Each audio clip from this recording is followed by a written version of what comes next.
Salut à tous et bienvenue à cette vidéo de la coccinelle. J'espère bientôt fini, encore une ou deux parce que ça commence à faire beaucoup, j'en ai un peu marre.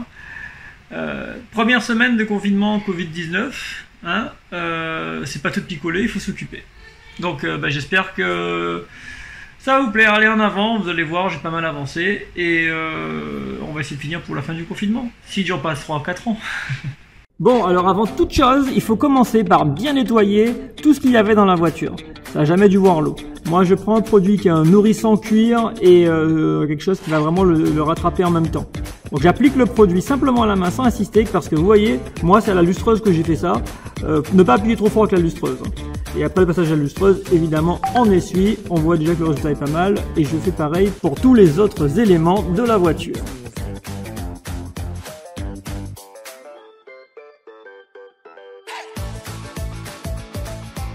Tant qu'à m'occuper de la plage arrière, autant enchaîner et décider du montage des deux haut-parleurs que j'avais prévu. Alors vu l'épaisseur du bois de la plage arrière, j'ai pris des petites vis à bois, c'est pas les vis qui étaient fournies avec.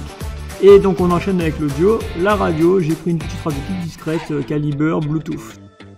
J'ai pas mis le détail mais il faut aller derrière visser une tige pour la maintenir. Le puzzle moquette. Moi j'ai tout mis à plat pour essayer de comprendre où va quoi. Puis on s'est occupé, on étant un grand terme, de poser et de coller la moquette. Les bords et le fond sont collés à la néoprène, alors que vous verrez que le milieu, il suffit juste de le poser après un peu de découpe pour ajuster le frein à main et le levier de vitesse. Voilà donc le résultat après plusieurs heures de travail et beaucoup de patience.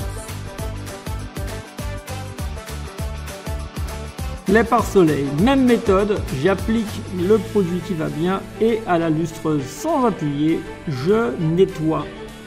J'essuie et pareil de l'autre côté. Le produit est assez magique parce qu'on dirait vraiment des pare-soleil neufs. Vous pouvez juger par vous-même, franchement, il n'y a pas photo.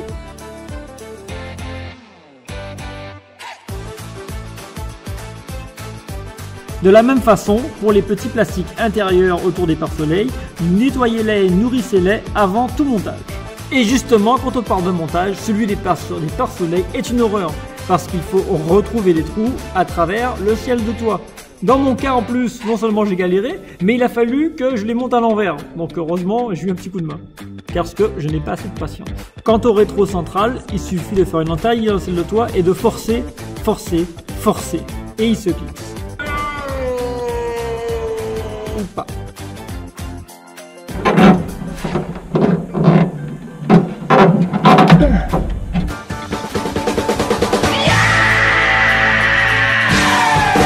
Allez, j'enchaîne les panneaux de porte maintenant. Bon, petite vidéo d'improviser. Je suis en train de mettre les clips des panneaux de porte.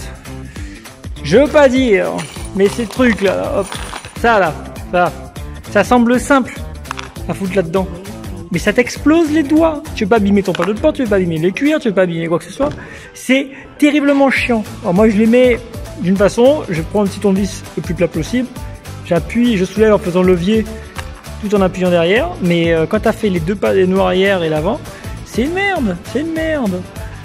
Donc voilà, quand t'as fini ça, t'as les doigts en feu, t'en auras le cul, c'est vraiment de la merde. Je vais prendre un café. Ouais. Le remontage du dossier de la banquette, faut prendre son temps, c'est plus gros qu'emmerdant, c'est tenu que par 2 boulons. Et quand c'est fait, on peut enchaîner avec le ciel de toit, sans oublier de raccorder les haut-parleurs.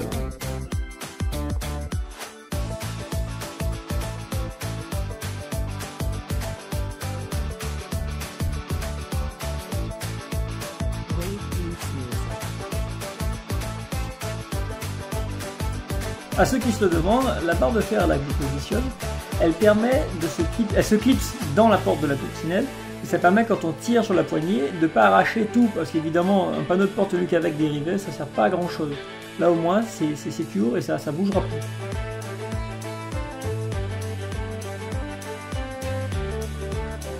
Je vous ai entouré en verre la partie où justement je clipse cette barre en fer. D'ailleurs, tant qu'à faire, les choses bien, il faut mettre des petits joints en caoutchouc avant de mettre les panneaux de porte à même la porte. D'ailleurs, pour finir cette section, j'ai changé tous les joints de la fenêtre conducteur qui étaient tous horriblement secs. C'est pas évident, il faut tout démonter, mais les chromes étant neufs et tout, ça rendra beaucoup mieux. Alors, pour changer le joint de la fenêtre avant, déflecteur d'air, il faut démonter le petit rivet qui est là-haut, comme ça. Vous pouvez le changer, ça se dévisse simplement. Il n'y a plus qu'à remettre, et soit vous re-rivetez, moi je mets une petite vis avec un petit écrou comme ça. Allez, on y va. Bon voilà, je m'arrête un peu brutalement cette fois-ci, mais on se voit très bientôt pour la suite et j'espère la fin de la course. À plus tard.